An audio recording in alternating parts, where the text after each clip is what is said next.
Hey there, I'm Courtney Tiffany. Welcome back to my channel. I am a writer, archetypal embodiment guide, and a divine feminine priestess. And today I want to talk about one of probably my favorite archetypes, which is the dark goddess.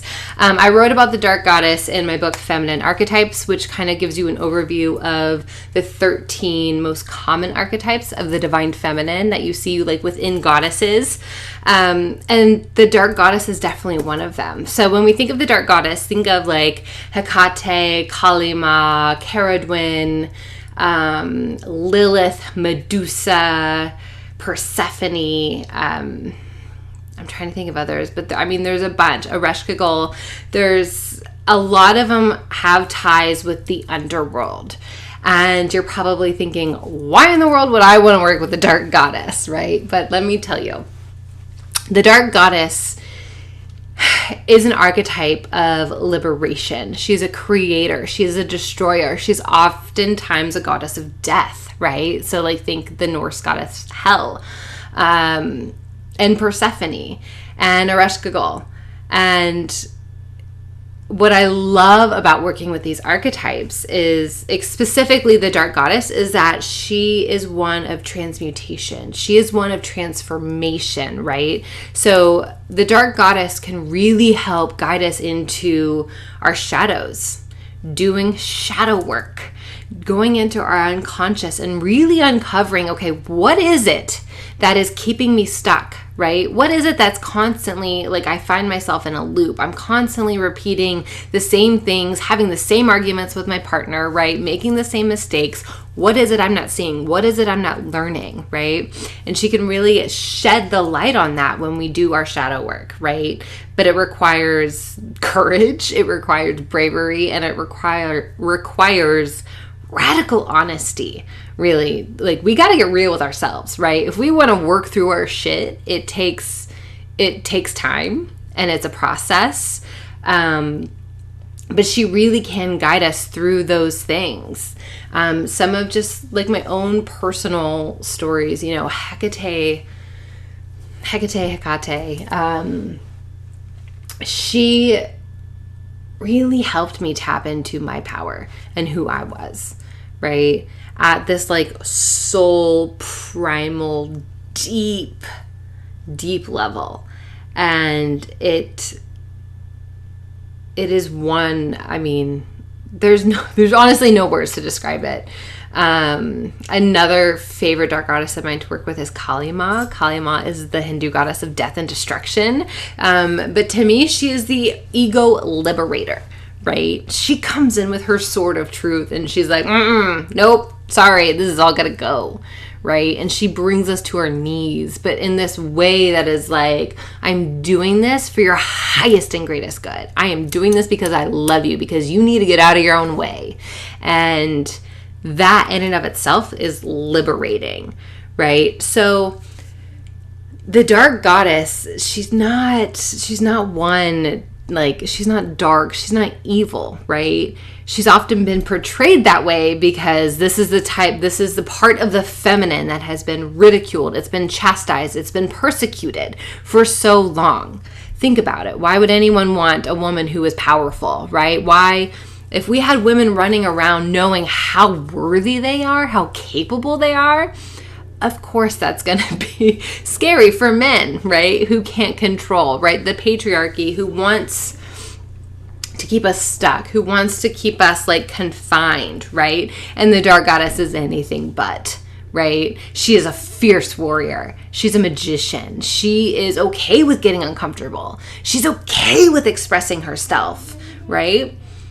It's not all love and light. Like, I hate like this like, oh, positive vibes everywhere I go. Like, I went school shopping for my 4-year-old daughter, right? And everything was like good vibes, positivity. And I'm like, yes, that's great. But it's one side of the same coin, right? It is just one piece of us.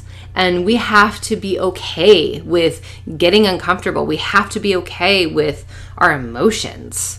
We have to be okay with chaos. Chaos is a huge energy of the dark goddess because it's in chaos, right?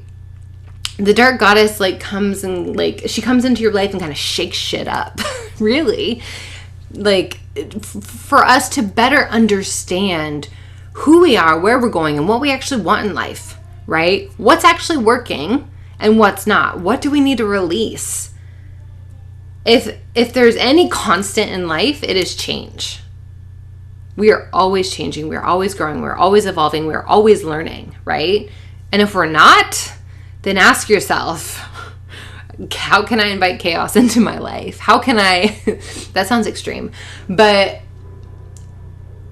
how can I get out of this pattern, right? Are you really okay with just doing the same thing over and over and over again, day in and day out? Probably not, right? And that's why chaos initiates change. Chaos initiates growth. Chaos initiates rebirth, right? So COVID was a great example of chaos, right? Everything was affected by COVID, right? How we communicate with our families, how we show up for work, buy groceries, everything, right? How we handle a pandemic, everything. And what have we learned? What have you learned in the last year? I guarantee you, right?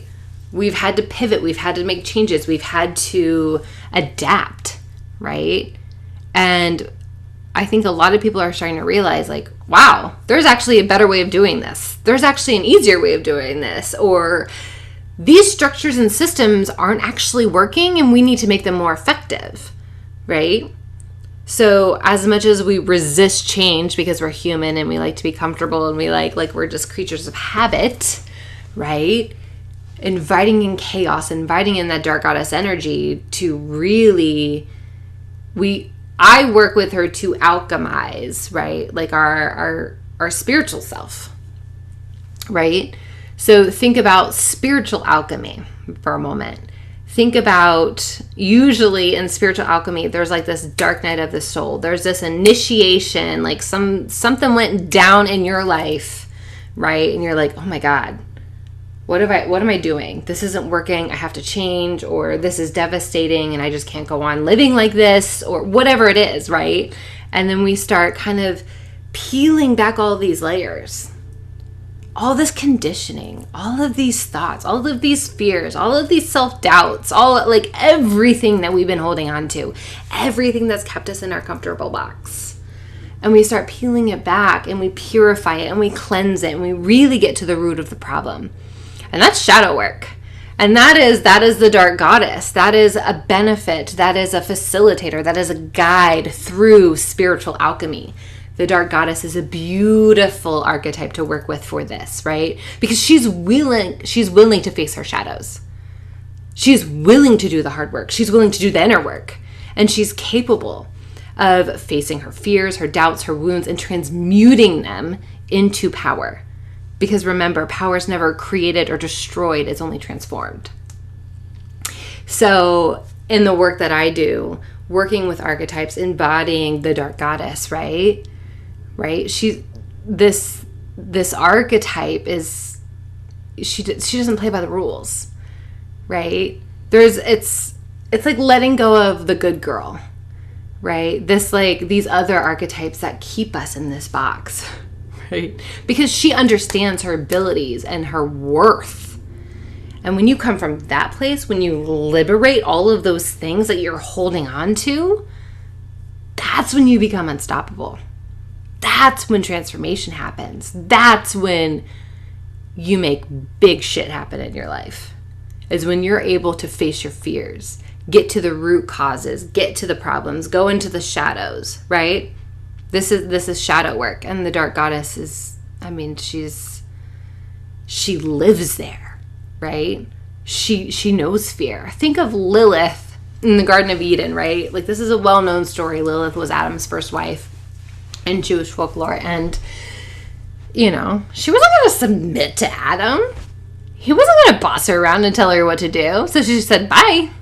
She spread her wings and she got out of there, right? And she took a stand. She took a stand for herself. She was not going to submit, right? So she knows what it is to set boundaries. She knows what it is to stand up for herself, right? And I think as women, we lose that along the way. We're so used to putting everyone else first, right? We think like we have so many roles to play. We have so many hats, so many shoes to fill. Like we have to do so much in our life and give to everybody else before we give to ourselves, right? And like that kind of gets lost along the way. When we take this journey into the dark, into the shadows, we begin to see all of that stored shit, all that shit we've been holding on to that's kind of been accumulating there, right? The self-doubt, the fear-based consciousness, the grudges you've held against the girl from 10th grade, or, you know, the family problems, the abusive uncle, or the witch wounds, the mother wounds, the father wounds, the sister wounds, whatever it is, right? All of it. The dark goddess wants to transmute all of that. So I have an invitation for you. So if you're ready to stop playing small, to stop letting people take advantage of you, to stop, not speaking up, right? Holding your tongue because you're afraid you're going to like piss somebody off. Stop having the same argument with your spouse over and over again. Then let's take a journey. Let's take a journey with the dark goddess. Let's take a journey and unpack all this shit. Let's get to a place where we can feel empowered and unstoppable again. And we can fully integrate our shadows with the light, right? Because you can't have one without the other. So this is what I'm exploring in my new program. It's called Dark Goddess Alchemy. And it's a 6-week online portal, right? So it's a portal we're journeying into our own unconscious, into the underworld with 5 dark goddesses, Hekate, Kalima, Persephone, Cerridwen, and Isis. And really to take us in, to use the dark goddesses as facilitators, as guides, to really do this inner work. Because we can't keep ignoring it, right? We can't. We can't keep living the same thing over and over again, right? Wondering, when is it going to get better? When am I going to be happier? Oh, I'll finally get to that thing that I wanted to do, when it's right. Or if I make enough money, or if I do this, or once the kids are in school, or whatever. Stop making excuses for yourself and start showing up for yourself. That's all that I want, I think, for any woman, right? To be completely liberated, to recognize her power, to feel unstoppable, right? And to be fully integrated, to not be afraid to feel her emotions, express her emotions. So if you want to learn more, I'm going to leave a link down below. That's kind of just a little teaser, taster, and it really is, Dark Goddess Alchemy it's using the archetype of the dark goddess, using the energies of the dark goddesses themselves, and into this kind of alchemical container.